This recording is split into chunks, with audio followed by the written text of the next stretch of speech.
One of the examples that I would talk about is the dangers of cybersecurity when it comes to what is happening. We have hijacked people. One of the examples is a hacker set up an open log wireless hotspot posing an legitimate wireless network.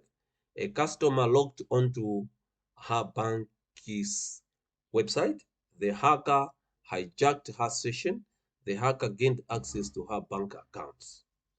So now here we have example of how hackers act. Here they would create a fake wireless network, a hotspot. Maybe for instance, would put it like at the mall, either Levy Mall, maybe East Park. He knows that this is a central place for a lot of people where they access the Wi-Fi. So he leaves an open session. People can connect.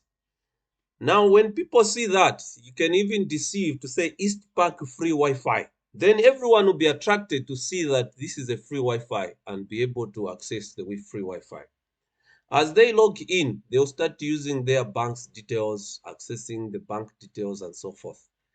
By the time they realize that maybe the money, just notice that maybe the money has disappeared in the account. So these are the woes on how the hackers behave in terms of how they can tap the information and gain access to people's data. So it can be either in these corporate institutions, either university, it can be at the mall where the people will be just to access. And usually you find that they'll use HTTP port because HTTP port is always vulnerable in terms of security. So whatever you enter in HTTP, you find that the information is unencrypted, is in plain text.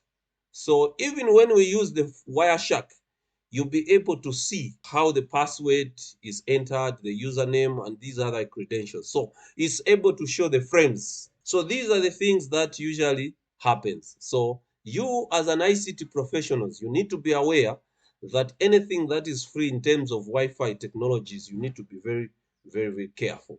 Except some of these open source or applications, but when it comes to wireless and these other stuff, you need to be very careful.